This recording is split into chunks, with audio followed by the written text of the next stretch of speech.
Welcome back to another episode of Baxter's Buzz. I am your host, Baxter E. Hall. Today I have a special guest with me, my dear friend, Pastor Ezra Lee Tillman. How you doing, sir? Doing good, man. Good to be here with you. Yeah, Well, man, allow me appreciate to it. give you You, that uh, buzz. we had a conversation a few months back. You were one to help me kind of get this thing going, and really say, you know what, let's just do it. Like jump on out there. So I appreciate you as always. Thank you, sir. Appreciate the encouragement. Yes, sir. Thank you, man. Yeah. Humble. So you know, selfishly, I would love to connect with you on these. You know, consistently. But what I thought was important was to really talk about the work that you're doing in Flint. Um, and some of the other projects that you have going on so that we can just help continue to bring awareness around it. And then, of course, we'll get into some other things later. But first, um, talk about First Trinity, how long you've been in the city, and some of the things that you're doing for the city of Flint right now. All right. I'm at First Trinity Missionary Baptist Church. It's a prominent church, uniquely being a Baptist church in the downtown area. Usually, historically, that's a Methodist or AME church that's using that type of setting. And so, I followed a long tenure pastor who had been there, built it, filled it, paid it off. So I definitely had a privilege to come in, not having some of the same concerns and burdens as others would financially with that weight over my head. But definitely also with a greater demand to make sure you show leadership and to establish yourself as a young leader. So coming in, a lot of the weight was in trying to make sure that you're doing the job. And while I was there, I had to acknowledge how distracted I was by so much trying to fit in the model of making sure that you're doing your job and not fit into the stereotypes or whatever the case may be with other of your contemporaries. Um, Notice that my members wasn't telling me pretty much of the conditions they was living in, and so the wife would always watching, Rachel Maddow, and so she make me watch it because I don't watch the news. It's depressing to me, but happened to watch them one night, and we got a story that she actually was in town covering a local mission who was giving out bottled water in bags, like 8, 9 bottled waters, to prostitutes, mentally ill. I was like, we got to do something. So called early meeting, kind of was restless with it all night, and went bought some pallets of water and then took him to that particular site. And I said, well, I got to make sure if I take some here, I got to have some of the church in case we have to try to support our own members, which is typically a problem in our dynamic sometimes because we be so consumed with trying to help people outside the church. You don't look at the people Mm. who actually part of your congregation, be it they let it be known or not, which you should be servicing first. So so then by the time I got back, surprisingly, the news was there and the story was First Trinity first to respond. And literally, I mean, it's like I have to write a book, man. I can't make this stuff up. Like from getting from the north side to the south side, it's like a 7-minute ride. And by the time I got back to the church, man, we was getting phone calls from NBC, from Fox, from Chicago, Sunshine. I mean, from everywhere, man. It was crazy. So by that time, I realized it was more than me just having that burden last night. Obviously, it was something more to do. And then from there, it was on the curve of us receiving a new mayor in the city. We did have a strong mayor, first Black woman mayor, and took the bravery of declaring a water crisis in Flint when she didn't have the capacity to do it, whatever. And it caught attention, and it put the governor in a position he had to respond to it. And so at that time, you're already on the front end of it because you're already in the press as the first church to respond. So then after that, contacting with Pastor Jamal Bryant, who was one of the top civic leaders at that time, had just won the NAACP Image Award. So Mhm. he was dealing with issues in Baltimore, things are going on with killings and things of that nature, police brutality was going on at the time. So it kept pushing us out there in Black America, which at the time I had no clue about what Black America looked like. Right. So your name starts spinning. You start getting to certain cities like Chicago, Atlanta, into Jersey, place like that. Your name is spinning. And locally, I just tried to keep threading the needle. And at that time, we hosted the environmental justice rally. Well, I'm saying all wrong.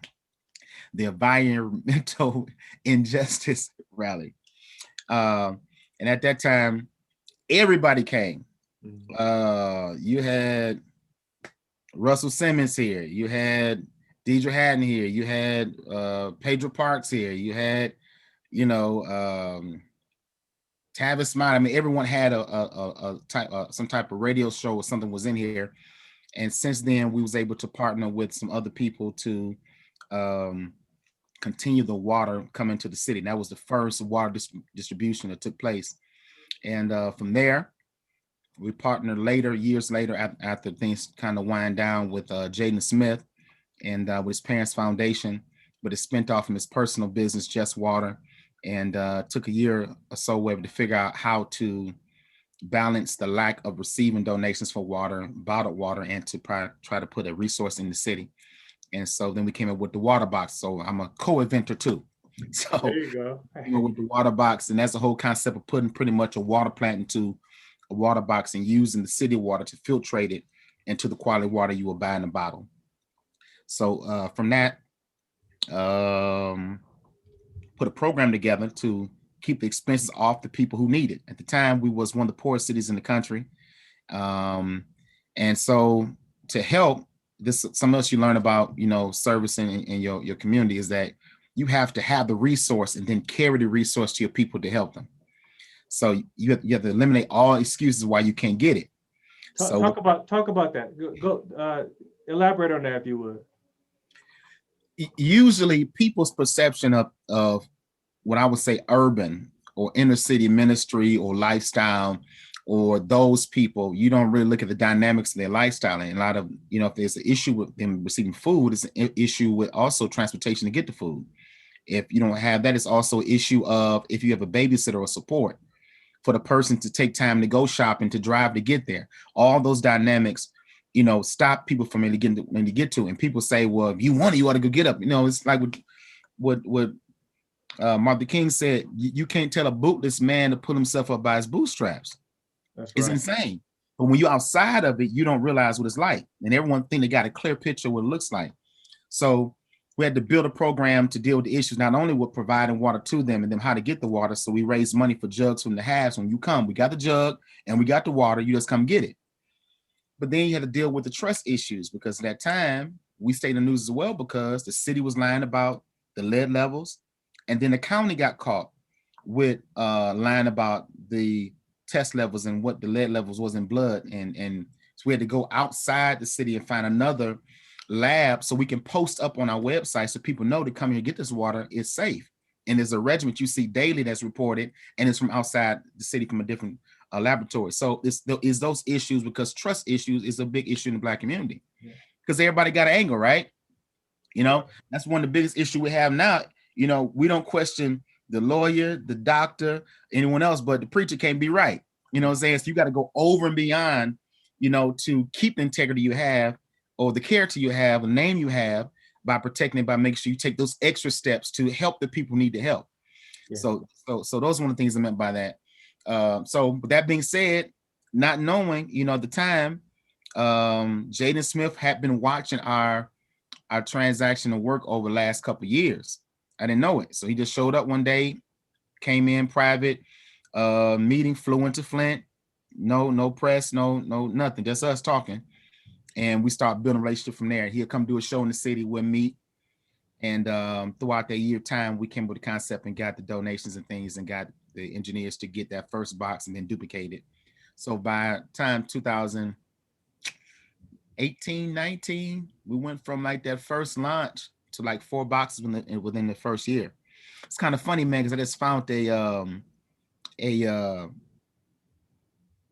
YouTube clip of someone who tried to reflect on a news reporting I did, saying that our church only had 1 box, and Jaden was trying to use it as some means of getting notoriety, but he's a millionaire, his parents are multi-millionaire, but he only put 1 box and the church only used it for 2 hours on a certain day. I was like, it's amazing how many people steal opportunities to make their own name, not knowing that at the time I'm running this operation with senior citizens that have just ran it's like slaves, working, and they retired. They ain't been in no rigorous work for years. Right. They was like, Pastor, we got you. We out here on Sunday mornings taking our son to go to meeting on, putting overalls on and back braces and moving pack by pack because we didn't have no storage at the time. So I said, no, y'all, we're gonna ease back. It's other resources around the city. We're gonna connect to that, whatever. We're gonna pick our day, our time, maintain that, be faithful to that, and then we'll expand from there and we get other sites. But someone took that one snippet and put out like 2 years late, building a whole narrative that wasn't even there, man. So you got those predators too that you try to, keep yourself separated from, of trying to make sure you keep things legit because people trying to find an angle to get you, man. But it's amazing, man. But that was our experience with Jaden. And from there, we look to do some other greater things. And since then, we got a project now this year, partner with Lyft, so we can stop the hindrance of coming to get the water. You have a ride, we give you a voucher to come get the water and take you back home. That's awesome. Yeah, we're trying our best, man, to, you got to create, man, be innovative, think, so those are steps we're taking to try to keep that one piece going with the outreach project by itself. Me, one of the younger pastors here in the city, took on the historical church. So I got a lot of titles as it pertains to a lot of the denominational work, serve as dean, the state convention, teach in our district, lecture on our national stages and a few other Baptist conventions and stuff like that, man. So we then had a good run at trying to help our people from a social standpoint versus just being the preacher, man. Yeah. Um, I want to go back for just a second about these boxes, right? Because somebody may hear box and may think like a box you could put like a basketball in or something like that, or this small sort of gift box. Like, can you just elaborate on like the box and kind of a little bit more detail around that? The water box is an actual machine, and if you can envision it, it's kind of like the first time we was introduced to a pop can machine when you return at Kroger's. Saying it's about this wide, that tall, and as you walk up to it, whatever the concept is, if you walk by, you can take your cup, put it up under a spout, and receive water. And inside of it, it's going through 3 different filters and through a UV light that will cleanse the water from any metals, from any living Yeah. contaminations in it, whatever, and clean the water to its purest form, even strip it from it fluoride and things of that nature, whatever, to give you a product that you can use.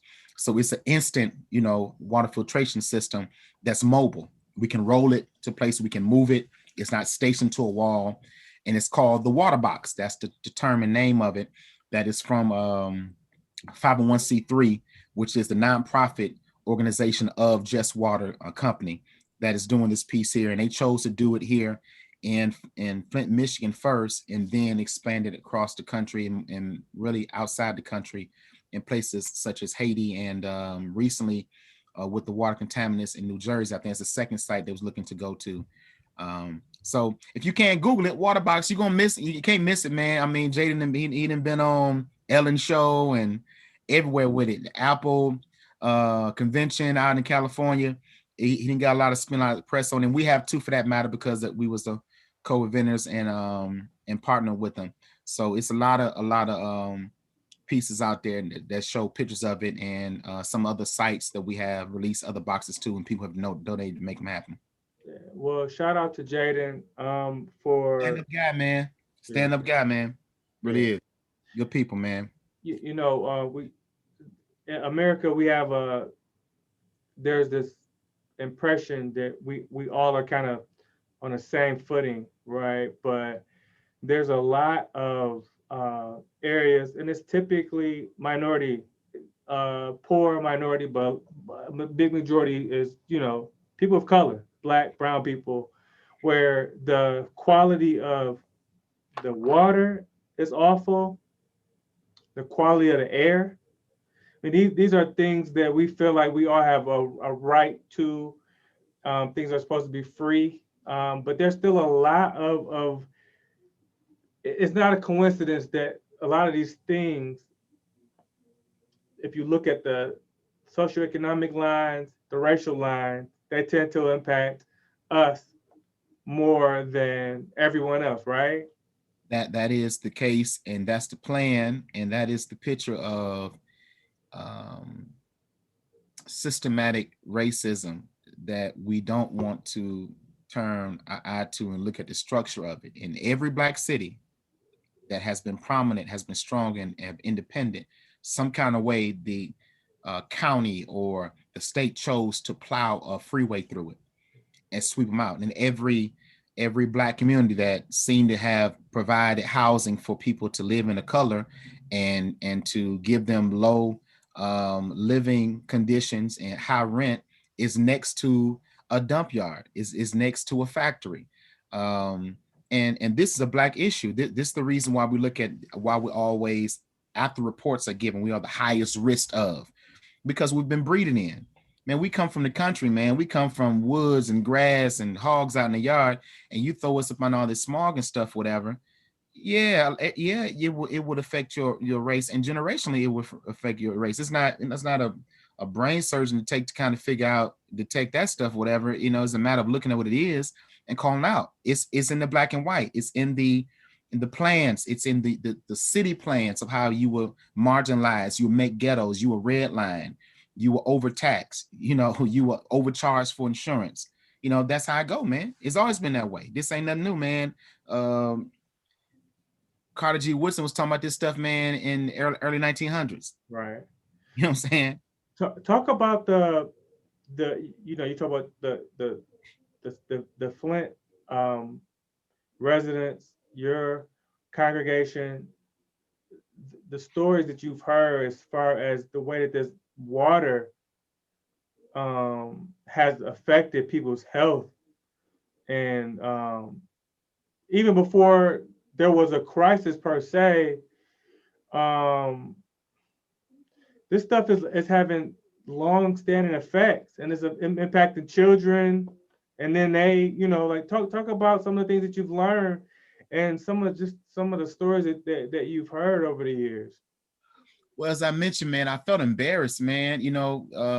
As we said before, when you're young, you're ambitious, and you're focusing on how to make a living for yourself, man, and provide and get your grounding. And at that time, you kind of tunnel vision, and so usually you're more sensitive. We come from, man, our eyes open. We ain't walking around the corners, ain't looking, but you kind of get in that zone sometime, and that's what happened. So when I actually found out that some of the members had been buying water since the 80s, and they historically found out since the 40s and 50s of how this town came about from it being a logging log like lumber area, and how they traveled on the river and how they started to build factories and then poured toxins into the water. And they was told as kids, you can't fish in the Flint River. Don't even play down there by it. And then so over the time, you learn the history of it. The water has always been an issue here. Then in the crisis, what we don't acknowledge as a black community is the part we play into it. Then we point the finger at somebody else. The council is black, and we played our part in deciding to vote over agreeing if this concept would take place either. Anyway, brother, you know what I'm saying? We just try to throw it on the governor. He did do what he do. He did use the emergency manager. He did all that. However, among ourselves, we agreed, we shook hands, we toasted and drank the water and pressed the button when we switched it over to use the Flint water, which we've known historically in Flint has always been bad. And you knew that the proper money wasn't put into the project, and the plant hasn't been updated to the quality of what it should be over years. And we toasted to it. You know what I'm saying? So we let ourselves down outside of, again, being neglected by government. That's the other side of the story that we don't like take credit for. Leadership, credibility, man, character. principles, all the stuff that get you talked about, so I really I learned the lessons, and then I learned from those outside and the borders of the city as well, because it's not just a black city. It's predominantly black, but you have Hispanics here, you have whites here, you have indigenous people here, you have sacred grounds for Indians, who are against you drilling into their pipes, fix their pipes, because it's holy ground to them.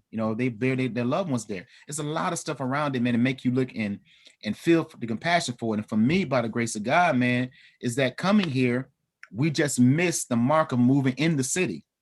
We just couldn't find the right house. We was trying to get there. This house was HUD, this house, something, it just didn't work.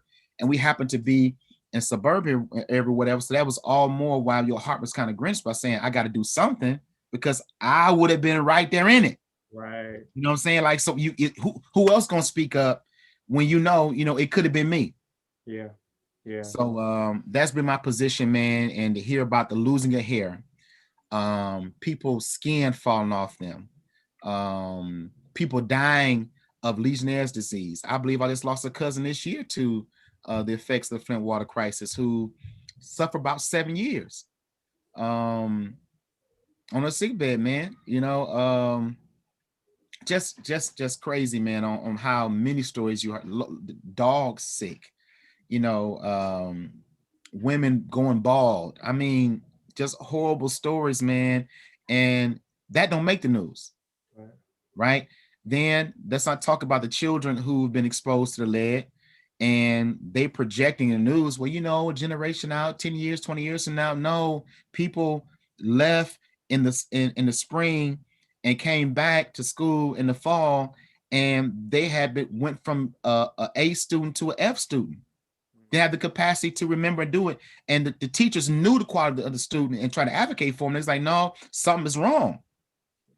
And so you throw some money over into a pot and say the money's going to be for them, whatever. But now these kids are 5 years older.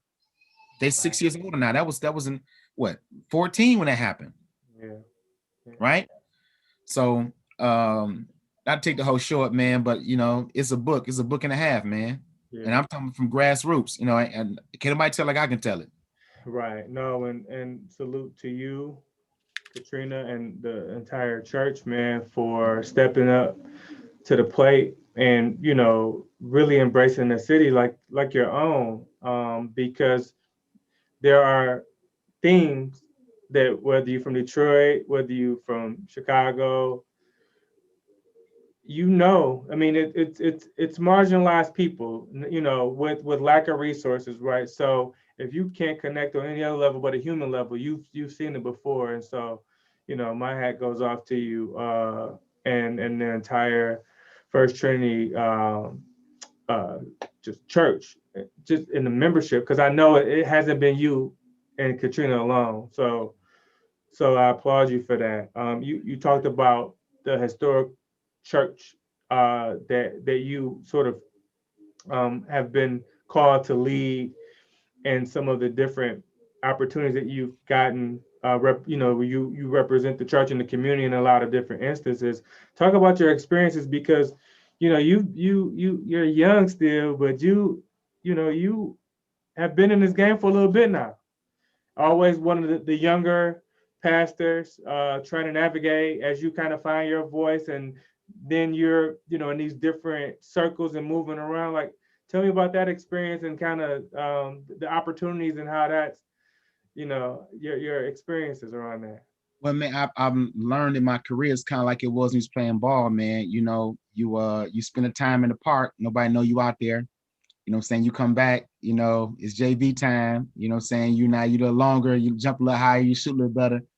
And people think you kind of showed up overnight. And so my dad's a preacher, but pastor. And so they think you come from this long line of, he must know somebody, or someone must have did something for him.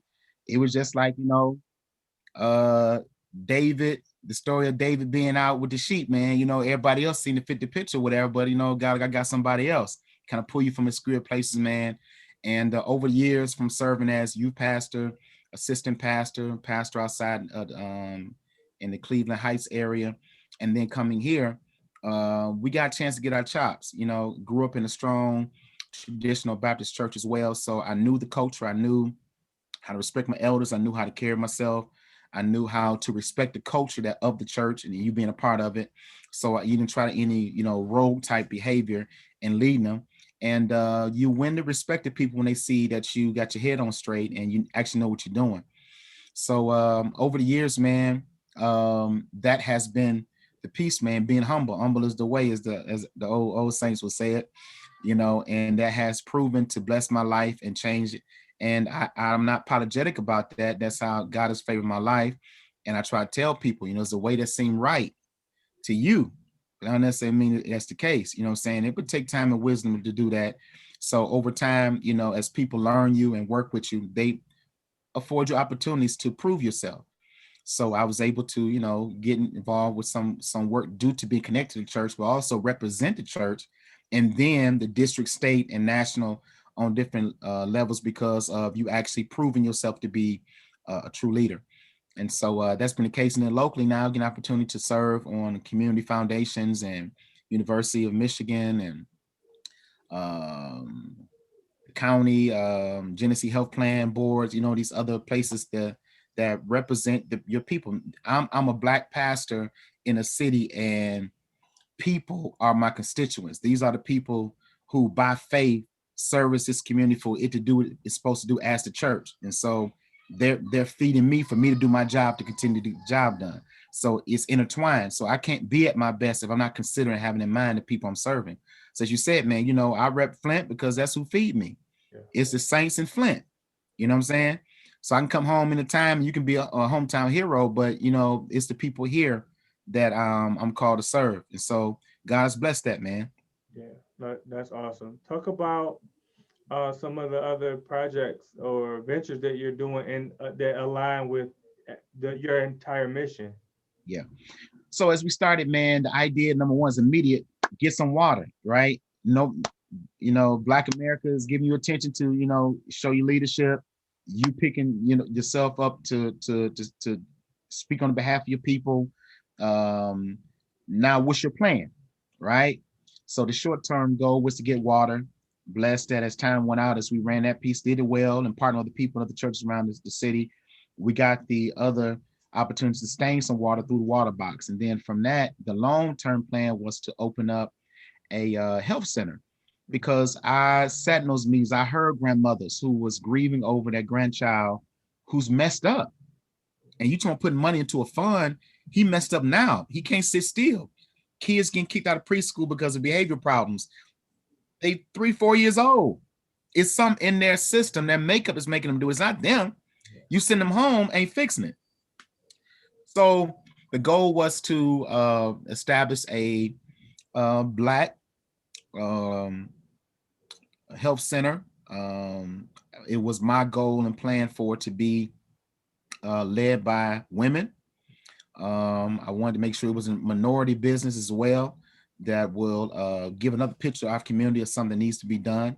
And my wife fit that role well, and some other outstanding leaders here in the community and doctors and others who support us to get our board together and get things done. Since then, we've been able to work through with the state to receive funding to also address health disparities for small babies and mothers during that time and period at the child actually, dying, or the mother dying within the first year of birth, and also deal with issues that pertains to what the lead has done in our community, behavior problems, issues, as pertains to treatment, what is to prevent or to help that person to get to some form of normalcy because they have been contaminated.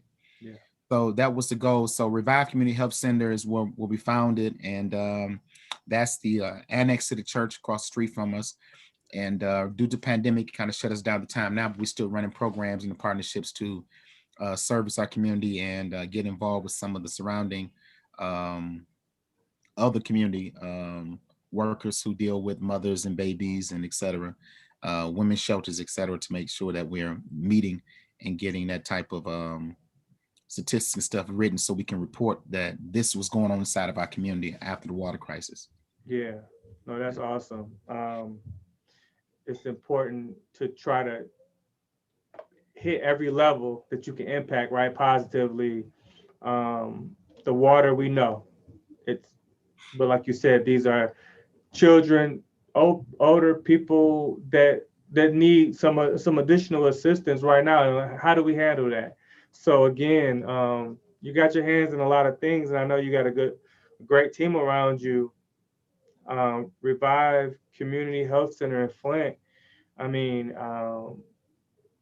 but between that and the church, First Trinity Missionary Baptist Church in Flint, great things. And I want to make sure that people know where if they want to, donate, if they want to lend any sort of assistance, they know where to go. So y'all Google that. Google that. This is I was trying to do my best with it now because Katrina was in here. She can run off the cuff. She know all the details.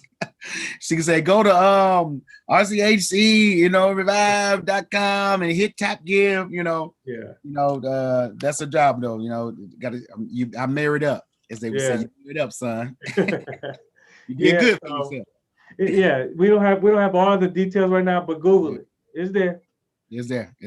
And like I said, again, salute to you and the work that you guys are doing, and just the fact that you understand it's so much bigger than you, and that humble place that you're starting from. I think that God will continue to bless you and the ventures because of that, right? And the people that are so deserving of just what some people may take for granted: clean water, clean air, and any sort of resources to help level that playing field as much as we can. You can't imagine, man, going a day without water. I would dare any of you just wake up and don't do nothing without water. Yeah. Nothing. Don't flush the toilet. Because they couldn't do that either. They was getting overcharged for it. That's one of the conversation we talk about that. Yeah. It was the highest charge, people in the country for water bills, for bad water to flush the toilet. And it was cutting people off. Wow. It's cutting water off. Right. Wow. So it's untold, man. Yeah. Well, so as we wrap this sort of segment up, and I just want to say salute and I applaud you for all the work that you're doing, brother. Coming from, we go back a little bit, so it's just great to see your evolution, man. And I'm just, I couldn't be more proud of the work that you're putting in. So, Bless you, bro. Yeah, and we talk about it off air, but I think it's important to make sure that people see us showing each other love and encouraging each other, because there's something to be said for that as well, right? I mean, conversations as you were trying to find your footing, as you were stepping into this, I'm proud to have been part of those conversations and been a sounding board, been able to lend a little bit of advice, and and to see you kind of where you are and kind of your trajectory, there's definitely a sense of pride in it. So, but I would salute you on that, man. Why it's important to be said is because what needs to be addressed is young, Black, strong, secure, focused leaders don't get supported by the elders. And in some cases, because a lot of them don't always receive instruction, so this concept between the two doesn't allow them to give them a bridge to get there. So you end up finding or stumbling your way through it. And because I had friends, I had people who knew Ezra, that I could get a sounding board from. It helped get through that, and that's the behind the scenes stuff, right? They watching you on CNN, but they don't know behind the scenes. We up, chatting through, a side problem. And someone plotting against you, because the higher you get, man, it's your own people shooting for you, man. So it looks good after it's on in black and white. After you get the key to city and all that stuff, you're doing great work. There's a lot of knives in the back and a lot of snipers out there in between, navigating to get where we at today. Well, you handle it well, bro, and you handle it with grace, and I think that there's always work. Make sure you're building the right team around you. You're getting people that's going to tell you the truth. Yeah. And you have people I've talked about before on the pod the folks that have different strengths and that maybe can see some of the things that you can't see because it's just your blind spots. It's super important because you don't know sometimes the angles that people are taking. And you can't see everything. So you need a team around that you can trust. I think sometimes God blocked us so you can't see it, so you can stay focused to it. You know what I'm saying? If you're always trying to appease people and get their approval, you can't get a job done, man. You can't please them all. Yeah. What hard goal you can't. Yeah. Maybe God is forcing you to bring some people on board too, right? To understand where those weaknesses are. You can stay focused, but then you can start to build a team and respect what they bring to the table as well, right? Everybody's not gonna be in front of the camera, but they're definitely contributing to get you there, right, on that stage. You need it. You don't get here on. None of us arrive where we are without the people for us or the support with us. In this case, I married a great woman. You know what I'm saying? So it was Team Tillman from the beginning. You know what I'm saying? So